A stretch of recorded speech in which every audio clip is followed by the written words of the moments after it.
আসসালামু আলাইকুম, সবাই কেমন আছেন? আশা করি সবাই অনেক ভালো আছেন।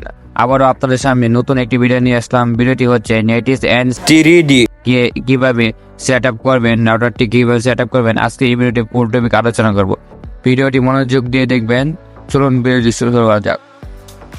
সো ফ্রেন্ডস, প্রথমে আপনারা আপনাদের রাউটারটি পাসওয়ার্ড দিয়ে কানেক্ট করে নেবেন। পাসওয়ার্ডটি পাবেন আপনাদের রাউটারের পিছনে লেখা আছে, এখানে দেখবেন পাসওয়ার্ড আর ইউজার নেম লেখা আছে।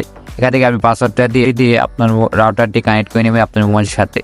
দেখেন আপনার রাউটারের একটি পাশে একটি এরো চিহ্ন আছে। এই এরো চিহ্ন আছে কি টাইপ করবেন, টাইপ করার সময় আপনি নিচে দেখতে পারবেন এই রাউটার লেখা আছে, আবার কি এরো চিহ্ন লেখা আছে। এখানে নিচে এটা মুক্ত করে ফেলবেন। সেটা হচ্ছে 192.1AC81.1.1। এটা মুক্ত করে এটা যে কোনো বাজারে গিয়ে ওপেন করে এটা লিখে চার্জ করবেন। দেখেন আমি চার্জ করলাম, আমার সামনে এরকম একটি অপশন চলে এসেছে। তারপর আপনাদের স্টার্টে ক্লিক করুন। তারপর আপনারা PPOE এটা ঠিক রাখবেন। ঠিক রাখার নিচে দেখবেন আইএসপি পাসওয়ার্ড এবং ইউজার নেম। এটা আপনাদেরকে আইএসপি থেকে যে পাসওয়ার্ড দেওয়া হয়েছে সেই পাসওয়ার্ডটা আর ইউজার নেমটা এখানে বসিয়ে দিবেন। এরপর নেক্সটে ক্লিক করবেন। এরপর আপনার ওয়াইফাই নাম এবং পাসওয়ার্ড দিতে হবে। আমার এই নামটা যে দেওয়া হয়েছে এটাও পাসওয়ার্ড দিয়ে দিলাম একটি। পাসওয়ার্ড দেওয়ার আপনার নিচে চলে যাবেন। নিচে দেখতে পারবেন এগ্রি আসলে আপনাকে এগ্রি করে দিতে হবে। তারপর সেভে ক্লিক করে দেবেন। এটা করার পর আপনার মোবাইল থেকে অটোমেটিক ওয়াইফাইটি চলে যাবে, কারণ আপনি পাসওয়ার্ড চেঞ্জ করে ফেলেছেন। তাই আমি আবার এই ওয়াইফাই ঢুকে আমি আবার নতুন পাসওয়ার্ড দিয়ে কানেক্ট করে নিলাম।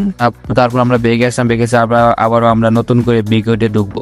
এখানে আসলে এরকম একটা অপশন চলে আসছে, এখানে আপনাকে বলবে পাসওয়ার্ড দেওয়ার জন্য। আপনি যে পাসওয়ার্ডটি দিয়ে আপনার মোবাইলে ওয়াইফাইটি কানেক্ট করেছেন, এখন এই পাসওয়ার্ডটি দিয়ে আপনি এখানে ওকেতে টাইপ করে দেবেন। তাহলে আপনার সামনে এরকমভাবে আমরা আপনার রাউটারটি সেট আপ করে নিতে পারবেন।